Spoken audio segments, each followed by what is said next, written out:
A warm welcome to everyone to what I and many of those assembled here consider is an historic event.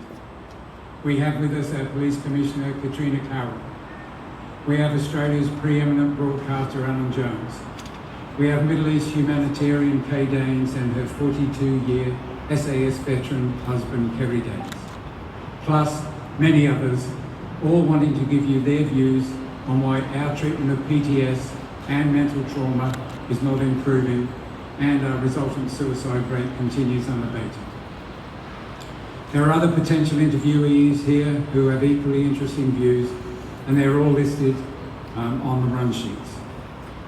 I would also like to welcome our soldiers, our police, our fireys, our paramedics, SES, and especially our military brotherhood, who are all representing the many thousands of brave men and women who contract these illnesses in the service of our country or by keeping us safe and well here at home. And we shouldn't forget the victims of crime, accidents and natural disasters either. Plus our rural community who are doing it so tough.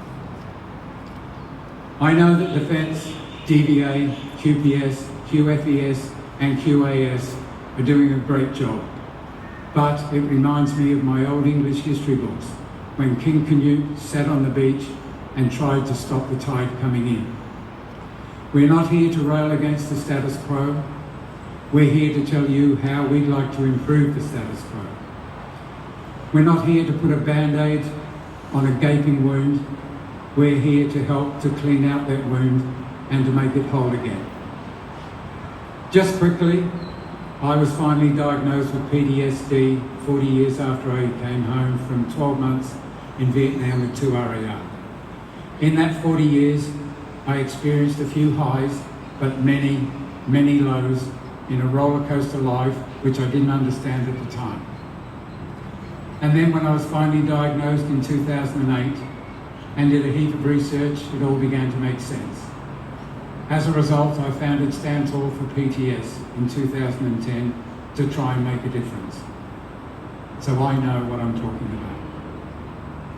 In that 10 years, it has become apparent to me and to many other ex-service organisations, researchers, clinicians, academics and consultants that the rate of success in PTSD management and treatment is not really improving, as I said before. That is drawing a rather long bow, as there are quite a number of people doing great stuff. They're working in isolation and they're having some success. But are they all receiving adequate support? We'll find out in March. It has become apparent to so many of us that money is not necessarily being spent in the right direction. PTS 21 on March 19 this year is being set up to try to correct this. PTS 21 will be a collaboration of 90 to 100 overseas experts, major local influencers, clinicians, researchers, academics and plain old people who work at the coalface of these illnesses. All of these people have their own ideas of what needs to happen to improve matters. We will pool all of this knowledge and experience to come up with a series of serious recommendations which we would like our governments to take notice of.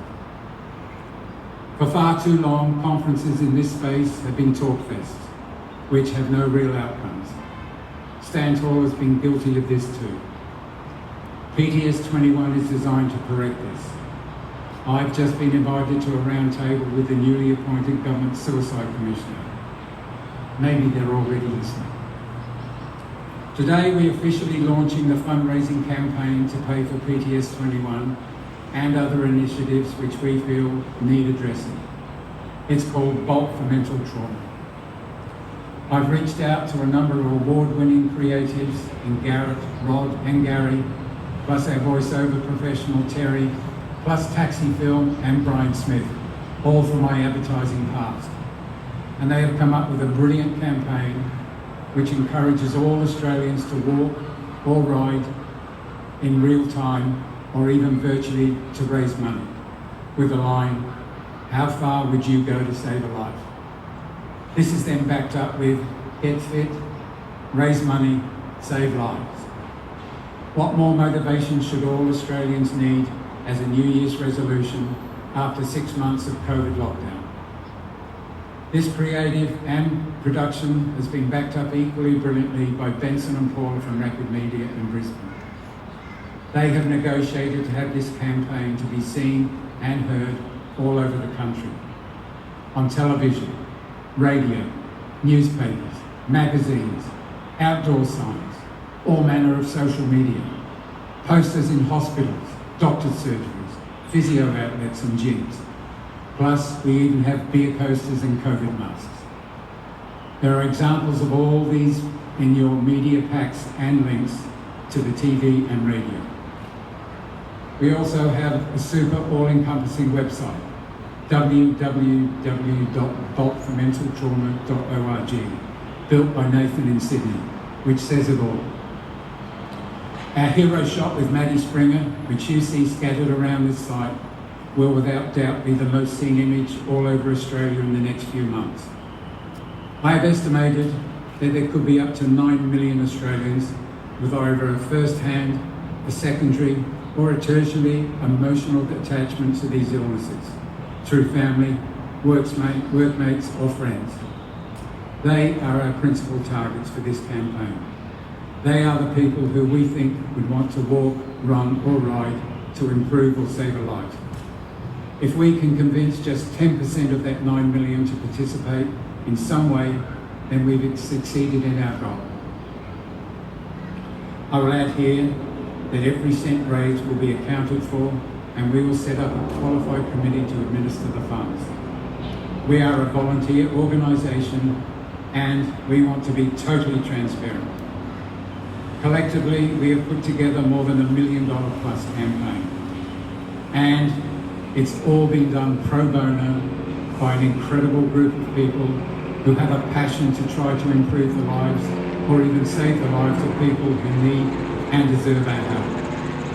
That's over $1 million worth for nothing, built by people who care. When we were creating this campaign, we were inundated with other offers of help, which included some people with complementary ideas. Firstly, we connected with an extra 600,000 people through the Aussies and Kiwis for Anzac Facebook page, which then led to the Jackie Lambie page. Jay Scott has been a tower of help here. He's now organised for this event to be live streamed to more than 70 Facebook groups. And now we're including a creative competition where the theme is recovery. We will give prizes and we'll display the best of drawings, paintings, poems, photographs and short videos which depict this theme. This will allow those that can't or don't want to participate physically to be involved. Creativity is a great healer for these illnesses, and this alone could help some participants individually while helping others too. Veterans Richard, Kevin and Amber are in charge of this project and are here to talk about it. Then we have OJ Rushton and her Aussie group choirs, youth choirs. Music is also a great healer. And by including OJ and her many thousands of youthful singers, we are expanding the market we're reaching out to. These young people are the future leaders of our great country, and this campaign will give them an appreciation of what's needed to move forward. OJ is writing a song called Sing for Mental Trauma. This will be recorded virtually in collaboration, possibly with our own Gary Smith, with an international choir and celebrity singers, and included in a video she calls a mashup. You can bet this will go viral with a message of hope for all of Australia and maybe the world. The big plus here is that the Governor-General's wife, Linda Hurley, is their patron. And coincidentally, the Governor-General and I go back to when he was CDF. Our final cohort is the Military Brotherhood, a national veteran motorcycle club. We have a vision of a massive Australia-wide coordinated motorbike ride, including celebrity bike riders, sometime in February to raise awareness and funds.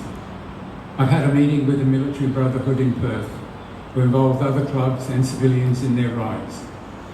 There are 890,000 registered bikes in Australia. What a super spectacle for television that could be if, again, we could just get 10% to participate. As I said earlier, it's a massive campaign, and when we also factor in a few interviews in the next few months and the stories from today, we'll have well over $1 million worth of publicity, all built on passion and caring. I now need the people of the media to replicate that passion and to convince 9 million people. No buggery. Please convince 25 million Australians to embrace all of what we're doing over the next couple of months. There are over 1 million deserving people who need our help. Early in 2020, Australians were magnificent in their support of the bushfire victims. And then later, the vast majority of us, with great difficulty, kept COVID at bay. And just recently, there was public outrage over official statements as a result of the Brereton report. All three of these will add significantly to the numbers which need our help. We are quite a compassionate nation, so let us as a country do the same sort of thing for mental trauma and PTSD. Most of us have had a very ordinary 2020. So please fill all of your news outlets with messages of hope from today. Let's use this initiative as a great positive start for 2021 and even the next 10 years. Thank you.